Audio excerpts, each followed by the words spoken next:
I would recommend doing a small deal on your own or with a partner or two, rather than going out and trying to raise capital or front earnest money or, get a 1% stake in someone else's larger deal.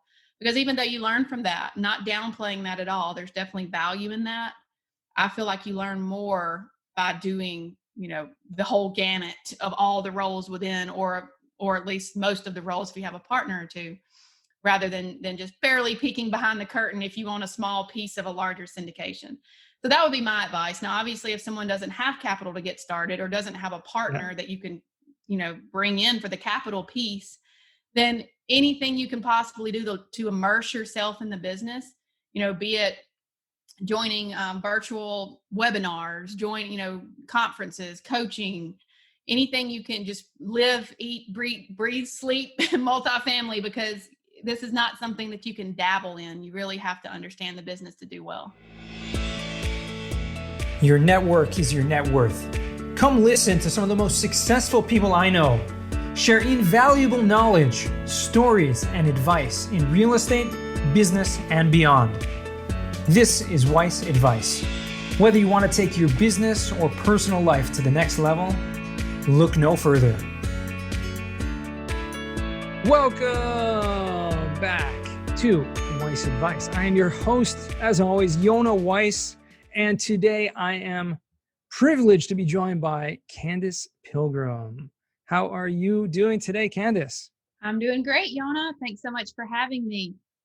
Oh, it's my pleasure. Thank you for joining. Candace, so you guys know, I like to give a little bit of context at the beginning of the episode so you guys know who it is that we're about to have a conversation with, and you guys are listening in. So this is Candace. Nice to meet you. She's the co-founder of and has the asset management at Astra Equity, which is a commercial real estate multifamily investment company. Currently have 5 assets under management, and she is really doing incredible things in the multifamily business. She actually comes from a background, I was kind of teasing her a little bit beforehand, in microbiology and biochemistry. And so to move into multifamily where you're dealing with, a lot of microbiology on your assets is a big, is a big difference.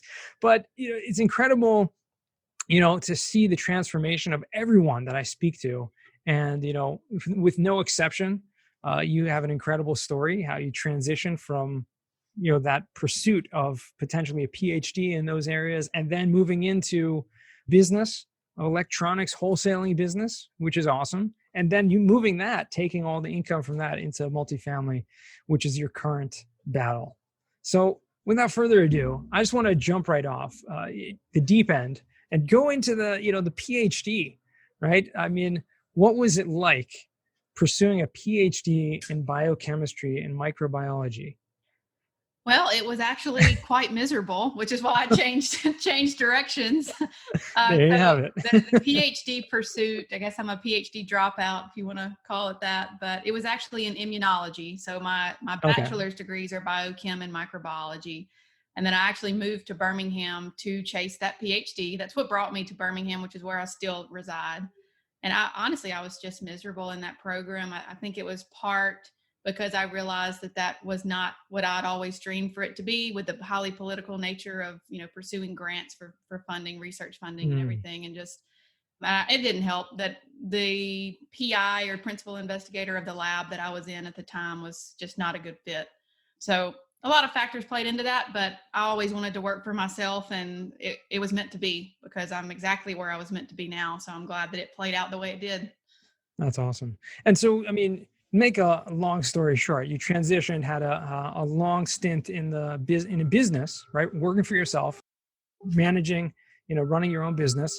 And then now you're doing the same, which is in multifamily. So what happened, being a business owner? And just to clarify, are you still doing that? Is it still involved in that business, or did you transfer fully into real estate? So we officially transferred as of the 1st of this year. So January 1st, 2021, full-time multifamily. So very recent transition, I guess, but I am officially out of that business and into multifamily full-time. That's awesome. And there's so many opportunities, but I think what I love the most about this industry is the people. And it's just incredible how many awesome people there are. And something that you've done, I mean, the first couple properties that you bought were kind of on your own or with a couple partners, but this now you've just recently partnered up with a whole team of some of those awesome people that I was just referencing, which I think is the key to success in this business. Would you agree with that? Absolutely. I love what you said about the people. That was actually one of the reasons that I fell in love with this business, partially because I love seeing the business plan from start to finish. I love multifamily in itself, but then the people, everyone in this business is so growth minded and abundance mindset minded.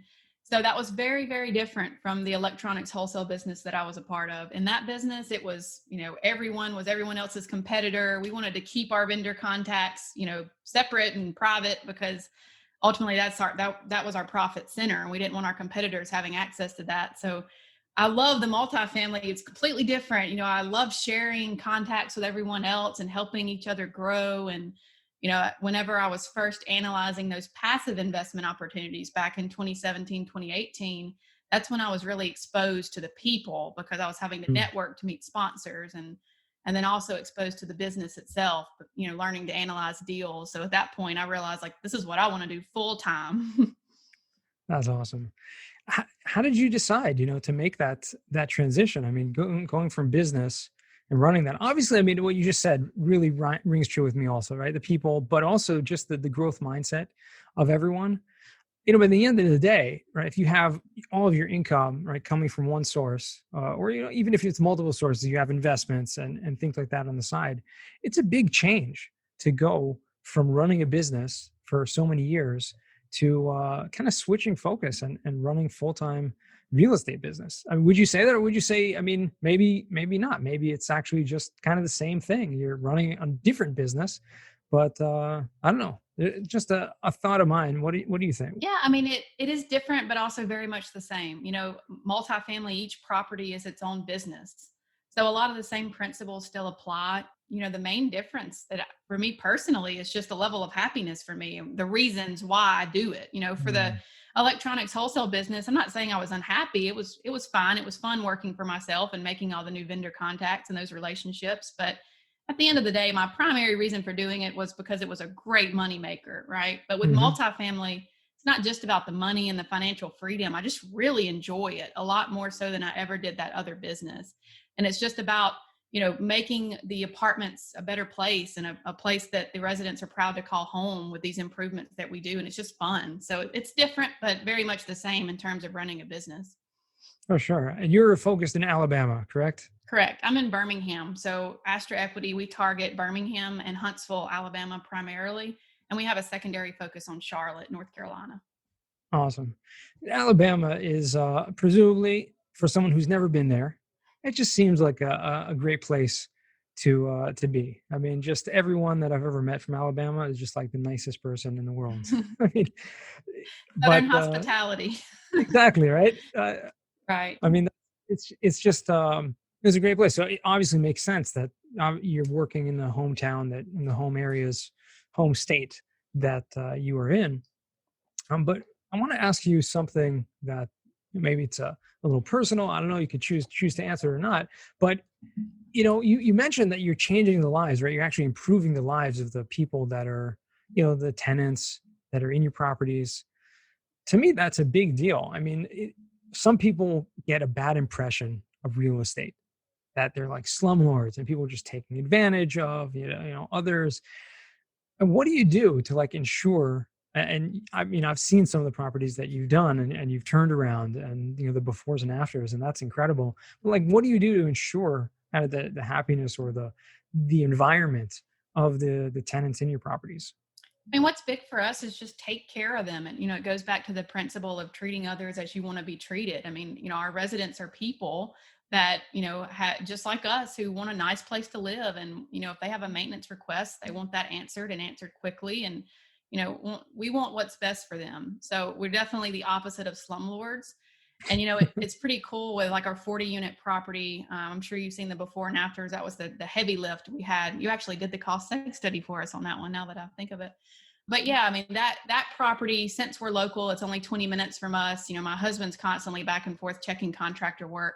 He's had several residents walk up to him and just thank him, from the bottom of their heart, saying, I've lived here for 10 years and the previous owner never took care of us. And, my apartment was so run down. And what they did was transferred into one of our renovated units. And now they Mm. love it. And we actually had one resident that moved back to our apartment complex after not living there for the last 3 years because of the condition the previous owner had let it get to. And then they saw what we were doing and wanted to move back. And they almost like wanted to hug us virtually over the phone, because this was actually a phone call. But it's just cool to see those things, and to see the residents so happy to see us changing this place from what it used to be to what it is now. Absolutely. I mean, that to me, that's so important. Also, like the place you live, you want it to be nice. Hmm. Everyone wants their place to live to be nice. Yeah. I think. I mean, I assume so, Yeah. but Right. I'm For sure there are exceptions. sure. Are you have you experienced some some setbacks because of the past year has been a little crazy in terms of COVID, in terms of people out of work and things like that, or are your residents affected, which in turn affected you in terms of people not paying rent or anything like that? We really haven't been affected much until like one of our properties had a bigger effect than the rest. And that effect really didn't kick in until December. We first noticed higher delinquency around December, January, and it seems to be trending back up again now. And even, I say higher, I mean, we were looking at about a 7 to 8% increase in delinquency compared to what we were accustomed to before. So higher, but still beating pro forma based on just where we are with rents and everything else. So as far as overall effect to our cash flow, no, but we were watching that very closely and, doing everything we could to keep up with those residents and work with them, and help seek out rental assistance for them. And several of them, we were able to get rental assistance through United Way and other local programs. Oh So, wow. it all goes back to good property management there, because our property management company is very proactive with seeking solutions for those residents that are struggling. That's great. I mean, it seems like a no-brainer, right? You want to make sure that they're paying their rent, right? So if they can't, I mean, you want to make sure that it's going to cost you a lot less. Basically, put it like this: from a business perspective, it's going to cost you a lot less to help them find resources to be able to pay rent than to have to go through the process of trying to get them out or evict them and bring in new tenants. And it's it's also, I think, personally, a much more humanitarian approach. If I were in that situation, I would want my landlord to be compassionate and understanding and maybe offer some solutions. Not that they're required to by any means, but I think it just kind of shows, like you said, the importance of the property managers and the people that are kind of running the property. Yeah, absolutely. I mean, we definitely try to work with them first, and our property managers are familiar with their history, like if they had positive payment history before, or if they've always been a problem tenant, or they can usually tell a property manager if they're a good property manager and have a lot of back history with these residents. They usually know if they're actually struggling or if they're just using it to their advantage. So I trust them on that, and we definitely don't file eviction unless they see good reason to do so. Absolutely. Yeah. I mean, it's a hard process to go through, regardless, in any event. Hmm. All right. By any means. You mentioned before you passively invested before you got started in the active side of the deals. Is that something you're still pursuing, even though you've gone pretty full time in terms of Astra equity and taking on your own deals? Is the passive investing still part of that? I'm still currently passively invested in several projects, just from before. But as Sure. far as looking for new opportunities, the only time we do that currently is through our solo 401k. Since it's harder to use solo 401k money for my own active deals, I can't just go use it to purchase an apartment complex on the GP side. So we do still use that money as it cycles back. My husband and I both use that solo 401k money to passively invest. So I still definitely stay on top of current opportunities and what other sponsors are doing to see if what might be my next best fit for passive. Sure. Absolutely. What would you say someone who's kind of in your position and they're looking to get into multifamily or real estate investing and they're listening to this podcast? Not that you're going to learn anything about real estate from this podcast necessarily, but you're listening to other podcasts also, and you're like, hey, Candace is doing something awesome. It's like something I dream of. And not only that, maybe I can do something similar. Like, what would you say, like, is the best step? Would you say take your path of first invest passively in other deals, or what? I mean, what would you say? It's so the answer is so different for every individual. It's hard to just give like a blanket answer because it all depends on that individual's personal goals and resources to get started. So for me, at least, because of my electronics wholesale business, I had capital to get started. So for me, the best path was to buy my own deal because I was able to learn everything from start to finish throughout that big 40 unit acquisition that I did on my own. I mean, I learned everything from that deal, and it allowed me to grow and to join forces with Astra Equity and add value to that team, because at that point I knew what I was good at and what I enjoyed doing. So I think going out and actually buying your own deal, even if it's smaller, even if it's a 10 unit, to me that's a better way to learn than simply taking courses or coachings or conferences, which all of that's great, and networking is definitely the way to go as well. But I would just say that if you've got the resources, I would recommend doing a small deal on your own or with a partner or two, rather than going out and trying to raise capital or front earnest money, or get a 1% stake in someone else's larger deal. Because even though you learn from that, not downplaying that at all, there's definitely value in that. I feel like you learn more by doing, the whole gamut of all the roles within, or at least most of the roles if you have a partner or two, rather than just barely peeking behind the curtain if you want a small piece of a larger syndication. So that would be my advice. Now, obviously, if someone doesn't have capital to get started or doesn't have a Yeah. partner that you can, bring in for the capital piece, then anything you can possibly do to immerse yourself in the business, be it joining virtual webinars, conferences, coaching, anything you can just live, eat, breathe, sleep, multifamily, because this is not something that you can dabble in. You really have to understand the business to do well.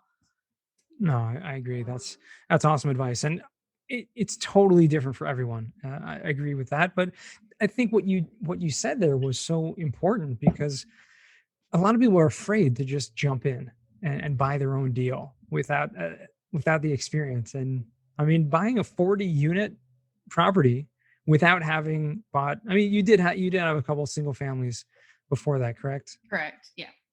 So it wasn't like you were starting from nothing, starting from scratch, but you understood real estate, you understood a little bit beforehand. But it's a little scary for a lot of people to just jump in like that. Yeah. And the other mistake I see a lot of people making, and another piece of advice I would give, is don't immediately jump in and brand yourself with other partners.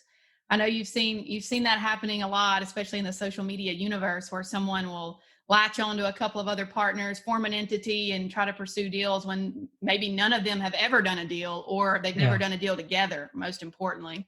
So that's one thing with Astra Equity. I had been working with these three partners for quite a while, but we wanted to close three deals together before we made it official, because we wanted to make sure that it worked. It's a marriage.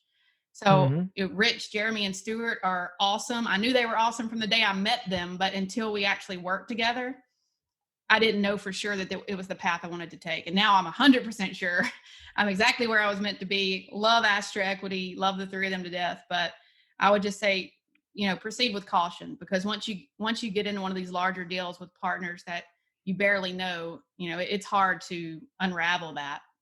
Hmm. No, it's excellent advice. I wasn't aware that was going on in social media. I mean, Uh-huh. Sure. um, what speaking of which, you started something a little while back called the Multifamily Women's Mastermind. Can you tell me a little bit more about that? I mean, and for our listeners, maybe no one's ever heard of this before. What's that about? Yeah, so that actually started with, I met Chat Steinwald at a Rodcliffe event in 2018. And we were just discussing how there's really, at that time especially, there was really no women's network for multifamily investing. That it just, there was a need for that in the space, because as you know, it's primarily men in the multifamily syndication world. And we just wanted a place where, we could all support one another in our journeys and collaborate with one another and potentially co-GP, when needed. So we had that discussion in late 2018, but we didn't really act on it. We were, at least myself, I was still very new in the multifamily space. So we just kind of left that conversation behind for a moment, and then we met Michelle Opelt in early 2019, and Michelle had the same idea basically. So we said, why not just combine, and the three of us will, be the co-founders of this amazing mastermind. So we did. It is a Facebook group, and there is an application process to join. We don't charge for the women's mastermind. We're strictly about just supporting one another and being there. And we hold monthly meetings where we have special guest speakers. Prior to COVID, we had in-person meetings as well. We'll actually have a women's breakfast at the Houston event later in January. That'll be our first in-person multifamily women's mastermind meetup since early 2019. But yeah, Wow. I mean, we love the group. We have seen partnerships form within the women's mastermind, and we're just excited to see the growth that we've experienced. That's awesome. There aren't a lot of groups like that exist. So we want to make sure to put a link to that Facebook group in the show notes for anyone who's interested in checking that out, because it's so important, especially for women, like you said. Unfortunately, and there are more now than there were a couple years ago. I mean, I remember I've seen a lot of all stars like yourself come up and start making a lot more deals, but it's still, I'd say 80 to 90% of the players in the space are men, and it's awesome to see the integration and really proliferation of the space with women, and doing it together and supporting each other is obviously something that I feel very strongly that is so important. I mean, I know I'm not a woman, obviously, but uh, but I see the value in that. Yeah, absolutely. And that's what we're all about. So love Michelle and chat and everything they've done to help grow the multifamily women's mastermind. And it's been a real pleasure working with them on it. Awesome. And so let's just jump into the final four over here, which is a segment towards the end of our podcast where we like to go a little deeper and find out a little more about who is Candace Pilgrim. And how we do that was some interesting questions. And the first one is, what's the worst job that you ever had? So I don't know if this even really counts as a job. I guess technically I was getting paid via stipend, but the worst job would absolutely be the Ph.D. program experience that I had. So I was working in an immunology lab, working on type 1 diabetes research at the time on mice. So I actually really enjoyed the science, but the environment was just very toxic. I was working long hours, leaving the lab at 6 or 7, then analyzing data, and not eating half the time, getting up early and going in again. And it was just no freedom of time, no ability to outsource any work to others.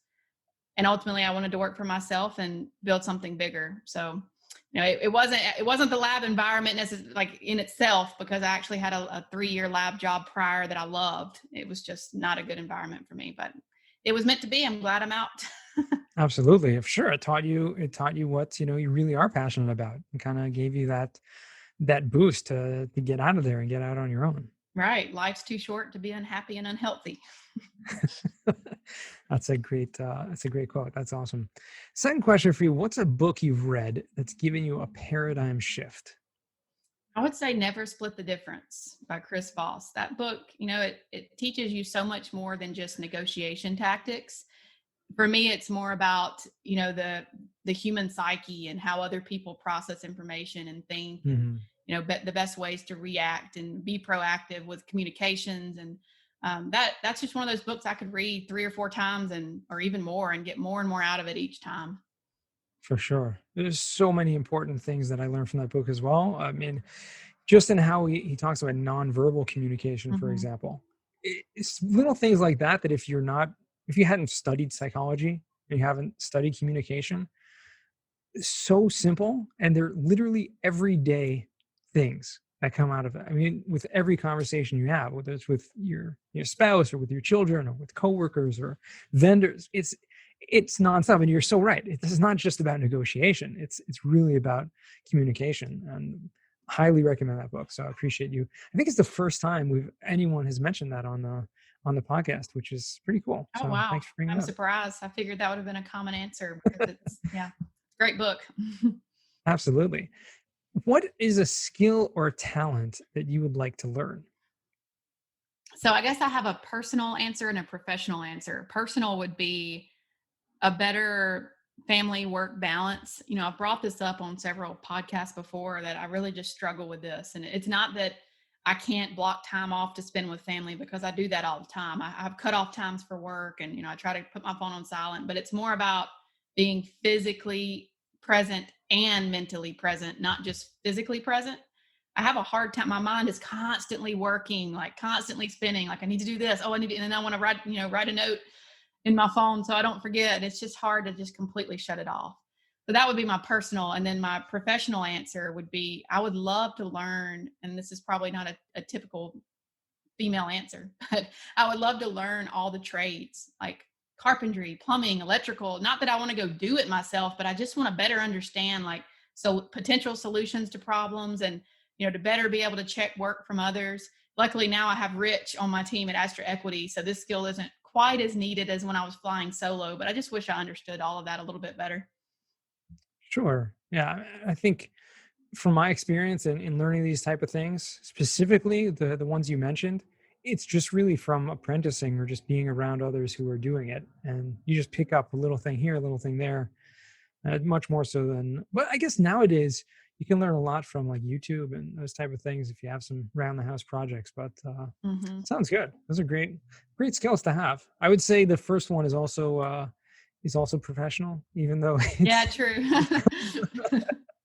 it's personal. But for me, this is me personally. We, being a Orthodox Jew, we have the Sabbath. We take very seriously, and it's literally like shut down everything, Mm-hmm. like no communicate, no phones, no computers, no work, not even work, like nothing. So it's really just we're forced to take the time to, spiritual escape basically, and just to be with family.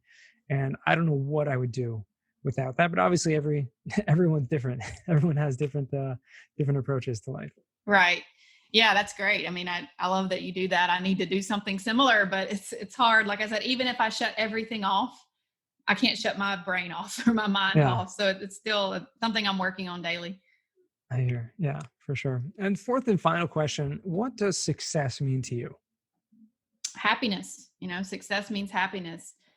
I know happiness means a lot of different things to different people, but for me, growth is happiness. And I remember one of Mm, the first Rod Cleef conferences I attended in 2018, he actually said growth is happiness. And that kind of resonated with me because I've always felt that way, both personal growth and professional growth. I always want to be improving. So seeing that improvement makes me happy. And my husband, Casey, and we have very different personalities when it comes to that. So he's very laid back, and he has the type of mentality where, if we get to X amount of net worth, then we're gone, living on the beach, never going to work again. And then I'm more like, I'm probably still going to grow, always going to be doing something just because I really enjoy the growth. And yes, at some point I'll step back more and outsource more and enjoy life. And I'm not saying I'm going to be a workaholic until, I'm old, but, don't get me wrong there. I just always want to see growth to some degree, professionally and personally. And that's success to me, seeing the growth and being able to enjoy time with family while growing at the same time, and having the freedom to shift that balance in whatever way I want. that's awesome. I agree with you. I mean, there's really no such thing as, I mean, you're either growing or you are deteriorating. I mean, there's really no middle ground. I think unfortunately, a lot of people think, oh, if I just sit back and relax and don't do anything, I'll be fine. But it's not true. I mean, you really, whether spiritually or professionally or personally or however you want to judge it, if you're not growing, you're not learning constantly and growing and trying to be better, it's actually getting worse. Mm-hmm. So that's so important. That's an incredible definition of success and happiness together. So I appreciate that. Where can our listeners find you or reach out to you if they want to? Yeah, so you can find me on Facebook, Candace Pilgrim. You could also email me at candace@astraeq.com, or visit our website at astraeq.com. And, if you're interested in the Birmingham, Huntsville, or Charlotte markets, we'd love for you to fill out our contact form on the website, and we'd love to have a call with you. Awesome. Thank you so much for spending the time with us today, Candace. It's been a pleasure catching up and talking to you. And, I appreciate your time. Thank you so much, Yona. Oh, you're welcome. And to our listeners, remember, the best advice comes only when you ask. Real quick, I have one question for you. Did you like this episode? If you did, I want to ask you a huge favor. See, the biggest thing that helps this podcast grow and that will spread this message to the whole world is that if you leave a review, a rating, and subscribe to the podcast. What that does is it basically tells the platforms that this podcast is out on is that you like my stuff and I'm doing something right. So take a few seconds out of your day, hit that subscribe button, leave a rating or review. I would be extremely grateful. Also, I want to hear from you guys. So I want to hear some feedback. If you have any questions for future episodes, please find me on LinkedIn, send me a DM, a connection request, Yona Weiss, and I'd love to hear from you.